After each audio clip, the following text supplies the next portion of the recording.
नमस्कार बंधुगण, आपण केवे भाविଛନ୍ତି कि ଯେଉଁ ରାଜାଙ୍କ ପାଖରେ ଥିଲା ଅପାର ଜ୍ଞାନ, ଅସୀମ ଶକ୍ତି, ଅଗଣିତ ସମ୍ପତ୍ତି, ସ୍ୱର୍ଣ୍ଣରେ ନିର୍ମିତ ଲଙ୍କା ଏବଂ ଦେବତାଙ୍କୁ ମଧ୍ୟ କମ୍ପିତ କରିଦେବା ଭଳି ପରାକ୍ରମ, ସେହି ରାବଣଙ୍କର ଶେଷ କାହିଁକି ଏତେ କରୁଣ ହେଲା? ତାଙ୍କ ପରି ମହାଜ୍ଞାନୀ, ମହାପଣ୍ଡିତ ଏବଂ ଭଗବାନ ଶିବଙ୍କ ପରମ ଭକ୍ତ ଶେଷରେ କାହିଁକି ପରାଜିତ ହେଲେ? ସେ ମହର୍ଷି ବିଶ୍ରବାଙ୍କ ପୁତ୍ର ଥିଲେ। ସେ ବେଦ, ଶାସ୍ତ୍ର, ଜ୍ୟୋତିଷ, ଆୟୁର୍ବେଦ, ସଙ୍ଗୀତ ଏବଂ ଅନେକ ବିଦ୍ୟାରେ ପାରଙ୍ଗତ ଥିଲେ। ଭଗବାନ ଶିବଙ୍କୁ ପ୍ରସନ୍ନ କରିବା ପାଇଁ ସେ କଠୋର ତପସ୍ୟା କରିଥିଲେ। ତାଙ୍କ ଭକ୍ତିରେ ସନ୍ତୁଷ୍ଟ ହୋଇ ଭଗବାନ ଶିବ ତାଙ୍କୁ ଅନେକ ବରଦାନ ଦେଇଥିଲେ। କିନ୍ତୁ ଯେତେବେଳେ ମଣିଷ ନିଜର ଶକ୍ତିକୁ ଭଗବାନଙ୍କ କୃପା ବୋଲି ନ ଭାବି ନିଜର ଅହଙ୍କାର ବୋଲି ଭାବିବା ଆରମ୍ଭ କରେ, ସେହି ମୁହୂର୍ତ୍ତରୁ ତାର ପତନ ଆରମ୍ଭ ହୋଇଯାଏ। ରାବଣଙ୍କ ସହିତ ମଧ୍ୟ ସେହିପରି ହୋଇଥିଲା। ଧୀରେ ଧୀରେ ତାଙ୍କ ମନରେ ଏହି ଚିନ୍ତା ଜନ୍ମ ନେଲା, ମୋତେ କେହି ହରାଇ ପାରିବେ ନାହିଁ, ମୋ ଭଳି ଶକ୍ତିଶାଳୀ ଆଉ କେହି ନାହାନ୍ତି। ଏହି ଅହଙ୍କାର ତାଙ୍କ ଆଖିରେ ପରଦା ପକାଇଦେଲା। ସେ ନ୍ୟାୟ ଓ ଅନ୍ୟାୟର ତଫାତ୍ ବୁଝିବା ବନ୍ଦ କଲେ। ସେ ନ୍ୟାୟ ଓ ଅନ୍ୟାୟର ତଫାତ୍ ବୁଝିବା ବନ୍ଦ କରିଦେଲେ। ତାପରେ ଗୋଟିଏ ଦିନ ସେ ମାତା ସୀତାଙ୍କୁ ଛଳନା କରି ହରଣ କଲେ। ଏହା ଥିଲା ତାଙ୍କ ଜୀବନର ସବୁଠାରୁ ବଡ଼ ଅଧର୍ମ। ସେ ଭାବିଥିଲେ ଭଗବାନ ଶ୍ରୀରାମ ଜଣେ ସାଧାରଣ ମଣିଷ, କିନ୍ତୁ ସେ ଜାଣିନଥିଲେ ଧର୍ମର ସୁରକ୍ଷା ପାଇଁ ସ୍ୱୟଂ ଭଗବାନ ଅବତାର ନେଇଛନ୍ତି। ସୀତା ହରଣ ପରେ ରାବଣଙ୍କ ଭାଇ ବିଭୀଷଣ ତାଙ୍କୁ ବହୁତ ବୁଝାଇଥିଲେ। ସେ କହିଥିଲେ, ଭାଇ, ଏବେ ବି ସମୟ ଅଛି। ମାତା ସୀତାଙ୍କୁ ସମ୍ମାନର ସହିତ ଫେରାଇ ଦିଅ।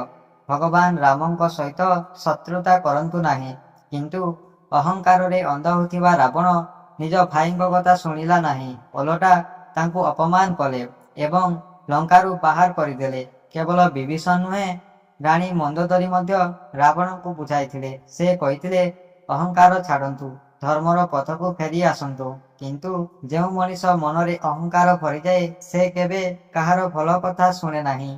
ତାପରେ ଲଙ୍କାରେ ଆରମ୍ଭ ହେଲା ଭୟଙ୍କର ଯୁଦ୍ଧ। ବାନର ସେନା ଲଙ୍କାରେ ପ୍ରବେଶ କଲେ।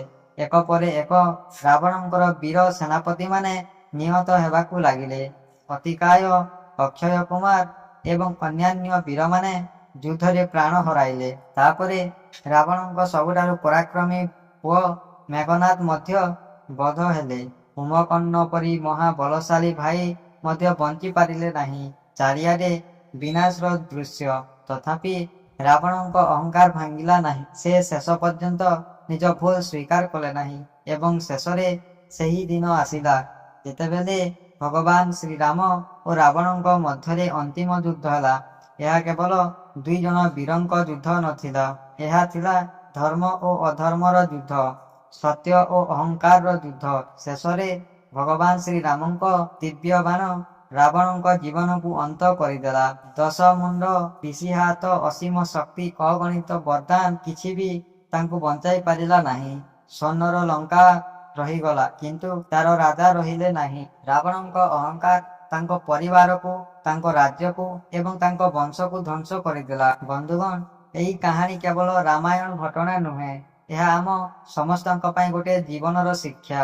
ଆଜି ମଧ୍ୟ ଯେଉଁ ମଣିଷ ନିଜ ଧନରେ, ନିଜ ଶକ୍ତିରେ, ନିଜ ପଦବୀରେ କିମ୍ବା ନିଜ ଜ୍ଞାନରେ ଅହଙ୍କାର କରେ, ସମୟ ତାଙ୍କୁ ନିଶ୍ଚୟ ନମ୍ରତା ଶିଖାଇ ଦିଏ। ତେଣୁ ଜୀବନରେ କେବେ ମଧ୍ୟ ଅହଙ୍କାର କରନ୍ତୁ ନାହିଁ। ବିନମ୍ର ରୁହନ୍ତୁ, ବଡ଼ମାନଙ୍କ କଥା ଶୁଣନ୍ତୁ, ଧର୍ମର ପଥରେ ଚାଲନ୍ତୁ ଏବଂ ସବୁବେଳେ ମନେ ରଖନ୍ତୁ, ଅହଙ୍କାର ମଣିଷକୁ କିଛି ସମୟ ପାଇଁ ବଡ଼ କରିପାରେ, କିନ୍ତୁ ବିନମ୍ରତା ମଣିଷକୁ ସାରା ଜୀବନ ମହାନ କରି ରଖେ। ଏହି କାରଣରୁ ଆଜି ମଧ୍ୟ ଲୋକେ ଭଗବାନ ଶ୍ରୀରାମଙ୍କୁ ସ୍ମରଣ କରନ୍ତି, କିନ୍ତୁ ରାବଣଙ୍କୁ ଅହଙ୍କାରର ଉଦାହରଣ ଭାବେ ମନେ ରଖନ୍ତି। ଜୟ ଶ୍ରୀରାମ।